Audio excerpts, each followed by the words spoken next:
Bonjour à tous, alors aujourd'hui nous allons travailler sur la notion de vecteur. Alors à quel moment est-ce que vous rencontrez les vecteurs dans votre scolarité?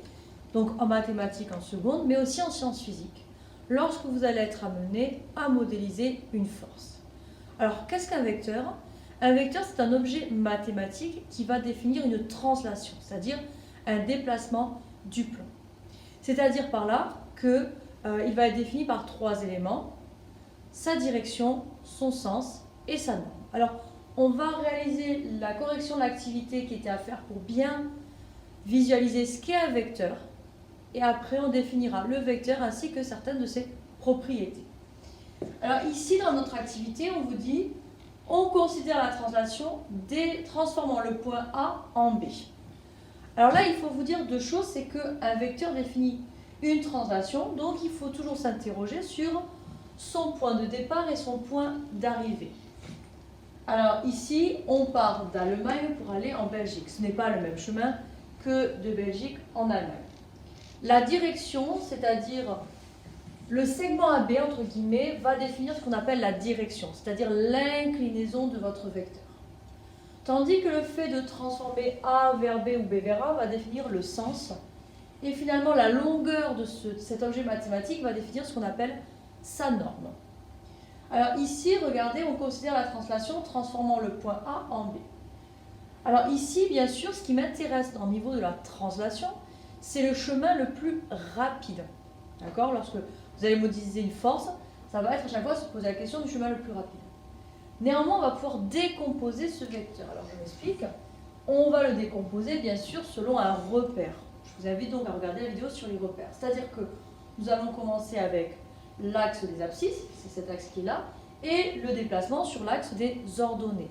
Alors, lorsque vous serez sur des niveaux supérieurs, on va parler le fait de décomposer un vecteur. Donc ici, on va pouvoir aller de A vers B en décomposant. Alors là, on se rend compte qu'il y a quoi? On a un déplacement de 1, 2, 3, 4 et de 2. Donc on a plus 4, plus 2. Sauf que mon vecteur, même si on a le droit de le décomposer, on va aller vers le chemin le plus rapide, c'est-à-dire le déplacement AB. C'est ici mon déplacement, comme ceci. Alors ici, le fait de faire une flèche va indiquer le sens. Donc ici, on va avoir deux choses qui apparaissent. On va avoir déjà la notion de direction, de sens, mais on va avoir aussi la notion de coordonnées qui va apparaître en se posant la question dans quel sens on va le faire. Alors regardez ici. Là, nous avons, je reporte à chaque fois XB. Ici, nous avons XA. De la même façon, rappelez-vous qu'ici, on a YA. Et ici, nous avons YB. Lorsqu'on va parler de coordonnées de vecteurs, par exemple, le coordonnées du vecteur AB, que va-t-on avoir ici? Nous allons donc avoir ce passage-là, c'est-à-dire cet écart. Attention, comme on commence par B, enfin, que le point d'arrivée est B, nous allons commencer par B. Donc, nos coordonnées, nous allons donc faire XB moins XA. Et nous allons faire pareil ensuite pour nos ordonnées. Donc là, qu'est-ce qu'il faut retenir de cette formule sur les coordonnées? Il faut rappeler que nous commencerons par le point d'arrivée de notre vecteur. Voilà le premier travail qu'on a fait. Maintenant, on vous dit, déterminer les coordonnées de D, image de C par la translation suivante. Donc on sait qu'un vecteur, c'est une translation. Alors ce vecteur, ici, AB, il va avoir une infinité de représentants dans la mesure où ce vecteur, nous allons pouvoir le déplacer où on veut dans notre plan. Donc ça veut dire quoi? Si là on choisit que C soit le point finalement de départ, on a juste à construire notre vecteur. Donc un vecteur est un outil qui va symboliser des déplacements. Donc 1, 2, 3, 4 sur les abscisses, comme ici, 2 points ici, et nous allons avoir le placement de notre point D.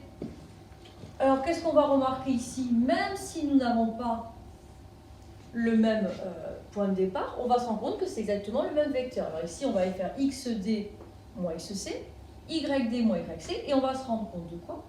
Ici, nous allons nous rendre compte que nous avons aussi le même vecteur. Alors ça veut dire que pour que des vecteurs soient égaux, il ne faut pas qu'ils se superposent, il faut qu'ils aient des coordonnées égales. Donc on va voir que le vecteur AB va être égal au vecteur CD. Donc là, ça va être intéressant. Pourquoi? L'égalité vectorielle, ça va être quoi? La même direction va amener la même inclinaison. Ça veut dire qu'on va avoir le parallélisme. Et en plus, la même norme va amener aussi le parallélisme des autres côtés. Ça veut dire quoi ici?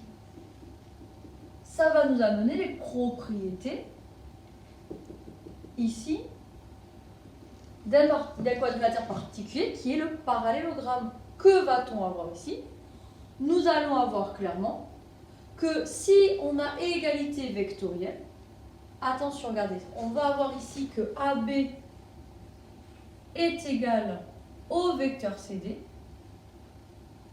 D'accord? Faites attention à votre sens, mais lorsqu'on fait un parallélogramme, il ne faut pas croiser notre quadrilatère. C'est-à-dire que là, ça va amener que ABDC est un parallélogramme. Donc on va avoir ABDC est un parallélogramme. Donc là, on commence à se rendre compte de toutes les propriétés. Donc on commence à comprendre que la direction, ça va amener l'inclinaison, le sens, on voit ce que ça donne, et maintenant on va s'interroger sur la norme. Et bien la norme, qu'est-ce qui va se passer? C'est au moment de la décomposition.